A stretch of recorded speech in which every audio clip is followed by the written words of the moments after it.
Good evening लल्ला classes में आपका स्वागत है। आज पॉलिटी का 21 लेक्चर हम पढ़ाने जा रहे हैं 21 नंबर का। और हो सकता है आज ख़त्म भी हो जाए। देखिए, हम दो बात जैसा कि आपको बताते हैं, पहले बता देना चाहते हैं कि जुनून से भरा इंसान कभी थकता नहीं, वो या तो जीत जाता है या फिर सीखता है। ठीक है, तो हमेशा जुनून से भरे रहिए, स्वस्थ रहिए, मस्त रहिए। और चलिए आज हम एक टॉपिक लेकर के आते हैं स्थानीय निकाय के बारे में, कि स्थानीय निकाय होते क्या चीज़ हैं। ठीक है, तो देखो स्थानीय निकाय की बात करेंगे हम। मंडल प्रजा परिषद ये जो है आंध्र प्रदेश और तेलंगाना में देखने को हमको मिलेगा। क्या देखने को मिलेगा बाबू? मंडल प्रजा परिषद आंध्र प्रदेश और तेलंगाना में देखने को मिलेगा। जनजाति परिषद जो देखने को मिलेगी मेघालय मिजोरम में मिलेगी। तो अभी अभी हाल ही में मिजोरम को 100% पूर्ण साक्षर बना दिया गया है। मिजोरम जो है 100% पूर्ण साक्षर बन गया, जो हमारे गर्व की बात है। हमें गर्व करने की बात है कि हमारा जो एक मिजोरम स्टेट है वो क्या है, 100% साक्षर हो गया है। केरला जो था बाबू सबसे ज़्यादा साक्षर राज्य रहा है, लेकिन 100% नहीं साक्षर था, लेकिन मिजोरम 100% साक्षर हो गया है। अब हम देखेंगे पंचायत समिति के नाम क्या क्या चीज़ें हैं और राज्य। जनपद पंचायत जहाँ पे आएगा मध्य प्रदेश में होगा। जनपद पंचायत का नाम कहाँ देखने को मिलेगा? वो मध्य प्रदेश में। हमारे उत्तर प्रदेश में तो याद है कि क्षेत्र पंचायत लोग बोलते हैं। तालुका परिषद गुजरात में। तालुका परिषद कहाँ बातें करी गई है बाबू? तो गुजरात में बातें करी गई तालुका परिषद की। आंचलिक परिषद की बात करें तो पश्चिम बंगाल में। पश्चिम बंगाल में आंचलिक परिषद के नाम से जाना जाता है। तालुका की बात करें तो मोदी जी का तालुका होता है, तो तालुका परिषद गुजरात में। क्षेत्र पंचायत की बात करें तो हमारे यूपी में चलता रहता है। और जनपद पंचायत की बात करें तो एमपी में चले जाएंगे, मध्य प्रदेश में चले जाएंगे। आगे हम देखेंगे क्या बातें कही गई हैं कि पंचायती समिति के सदस्यों को जनता द्वारा प्रत्यक्ष रूप से चुने जाते हैं। तो पंचायती समिति के जो सदस्य होते हैं ना, जनता द्वारा, किसके द्वारा बाबू? जनता द्वारा डायरेक्ट रूप से चुने जाते हैं। था इसका मुख्य निर्वाचित सदस्यों द्वारा अपने में से ही चुना जाता है। जो निर्वाचित सदस्य होंगे ना उसका मुखिया चुना जाएगा, प्रमुख चुना जाएगा। तो जो निर्वाचित सदस्य होंगे उनमें से एक को प्रमुख चुना जाएगा, लेकिन पंचायती समिति को के सदस्यों को जनता द्वारा प्रत्यक्ष रूप से चुना जाता है, इतना याद रखना। जिला परिषद परामर्शदात्री समन्वय पर्यवेक्षी प्राधिकारी होती है। तो जिला परिषद क्या होता है बाबू? एक परामर्शदात्री समन्वय और पर्यवेक्षी प्राधिकारी होते हैं। ठीक है बाबू, जिला परिषद क्या होता है? परामर्शदात्री होता है, समन्वय करता है, पर्यवेक्षी प्राधिकारी होता है। आगे हम देखेंगे क्या बातें कही गई है कि जिला पंचायत का अध्यक्ष को जिले पंचायत के निर्वाचित सदस्यों द्वारा अपने में से ही चुना जाता है। कहने का मतलब कि जिला पंचायत का अध्यक्ष कौन बनेगा? जो जिला पंचायत के निर्वाचित सदस्य होंगे ना, अपने में से उसको ही चुना जाएगा।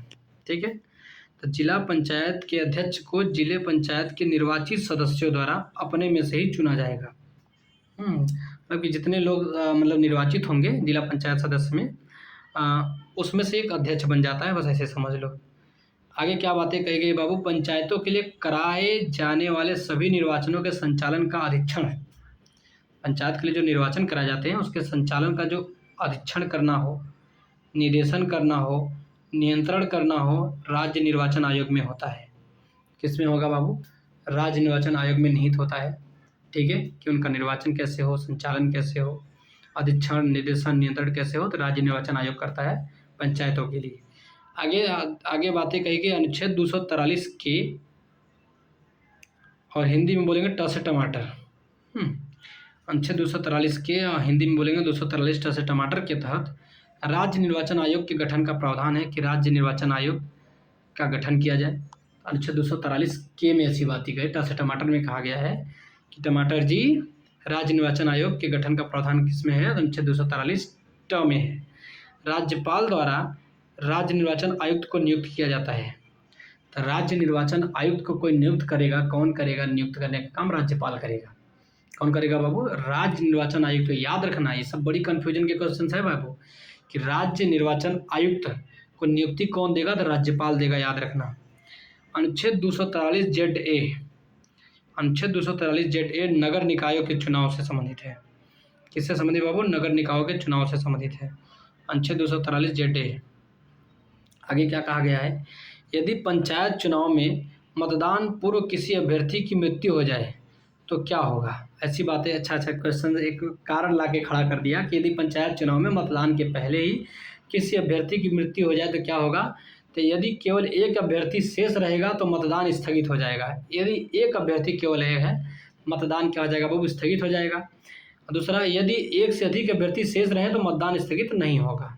ठीक है, ये तो भाई कॉमन सेंस की बात है। आगे, पंचायत के समय पूर्व भंग होने के पश्चात, पंचायत के समय पूर्व भंग होने के पश्चात पुनर्गठित पंचायत केवल अवशिष्ट समय के लिए ही जारी रहेगी। ठीक है, यदि मान लो पंचायत समय के पहले भंग हो गई ना, तो दोबारा जो पंचायत पुनर्गठित होगी वह जो है अवशिष्ट समय के लिए ही जारी रहेगी। न्यूनतम आयु कितनी होती है पंचायत के लिए बाबू, 21 वर्ष। पंचायत के लिए न्यूनतम आयु कितनी होगी, 21 वर्ष होगी। ठीक है, इतनी बातें समझ में आ जाना चाहिए। आगे अब हम चलेंगे, अनुच्छेद 243I, 243I और 243I को हम झ से झंडा वाला झ कहेंगे, कि द्वारा राज्यपाल द्वारा राज्य वित्त आयोग का गठन किया जाएगा। वाह, अच्छा, राज्यपाल द्वारा राज्य वित्त आयोग का गठन किया जाएगा। अनुच्छेद 243I और झ से झंडा, अच्छा, आई और झ से झंडा के तहत राज्यपाल राज्य वित्त आयोग का गठन किया जाएगा। अनुच्छेद 243 वाई की बात करेंगे, वाई को हम म से डिनोट करेंगे हिंदी में, के तहत यही वित्त आयोग नगर पालिकाओं की वित्तीय स्थिति का भी पुनर्विलोकन करता है। यही वित्त आयोग जो है नगर पालिकाओं के वित्तीय स्थिति का भी पुनर्विलोकन करेगा। लेकिन जब नगर पालिका की बात करेंगे तो 243 वाई में, और राज्य वित्त आयोग का गठन किया जाएगा 243 आई झ से झंडा में। और कौन करेगा बाबू, तो राज्य वित्त आयोग का गठन किया जाएगा राज्यपाल द्वारा। ठीक है, इतनी बात याद रखना। क्या कह रहा है कि राज्य सरकार तथा स्थानीय शासन के बीच राजस्व बंटवारे के लिए उत्तरदायी है राज्य वित्त आयोग। ठीक है, राज्य सरकार और स्थानीय शासन दोनों के बीच में यदि पैसे का बंटवारा करना है, राजस्व का बंटवारा करना है, तो कौन उत्तरदायी होता है बाबू, तो राज्य वित्त आयोग उत्तरदायी होता है। कौन उत्तरदायी होता है, राज्य वित्त आयोग उत्तरदायी होता है। आगे क्या कह रहा है बाबू, जनगणना के अनुसार ऐसे सभी स्थान जहां नगर पालिका हो, नगर निगम हो, नगर पालिका या नगर निगम या छावनी बोर्ड या अधिसूचित नगर क्षेत्र हो, समिति आदि शामिल हो तो नगरीय क्षेत्र के अंतर्गत आते हैं। किसके क्षेत्र के अंतर्गत आते हैं बाबू, नगरीय क्षेत्र के अंतर्गत आते हैं, जिसके लिए 3 शर्तें होती हैं। कितनी शर्तें, 3 शर्तें, कि नगरीय क्षेत्र के न्यूनतम जनसंख्या कितना होना चाहिए बाबू, 5000 होनी चाहिए। और कार्यशील पुरुषों का न्यूनतम 75% पुरुष काम में लगे हों। यदि 75% पुरुष काम में लगे हुए हैं, समझ लो कि नगर बोला जाएगा। 5000 जनसंख्या है तो समझ लो नगर बोला जाएगा। अब गैर कृषि कार्यों में संलग्न है तब उसे नगर बोला जाएगा। और जनसंख्या का घनत्व, तीसरी बातें क्या कहेगी बाबू, जनसंख्या का घनत्व अधिक हो तब नगर बोला जाएगा। इतनी बातें आप याद रखना। और इसमें अनुच्छेद 243 त से तरबूज, 243 से हम तरबूज भी खाएंगे। तो 243 तरबूज के खाने का कारण क्या है कि तहत राज्य में नगर पालिका की सीमा क्षेत्र अधिसूचित करने के लिए सक्षम है कौन, राज्यपाल। अच्छा, राज्य में नगर पालिका का सीमा क्षेत्र कितना होगा तो राज्यपाल बताएगा। कौन बताएगा बाबू, राज्यपाल अधिसूचित करेगा, लेकिन त से तरबूज में करेगा। 243 त से तरबूज में राज्य में नगर पालिका की सीमा निर्धारित करने का काम कौन करेगा बाबू, राज्यपाल करेगा। इतनी बातें याद रखना। आगे हम देखेंगे, आगे क्या बातें कहेंगे, अनुच्छेद 243 ध से धनुष।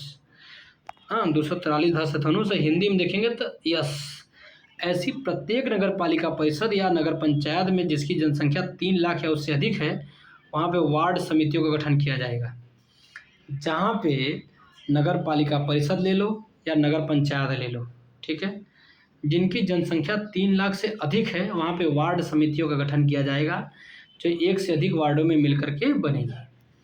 ठीक है, 1 से अधिक वार्डों से मिल करके बनती है।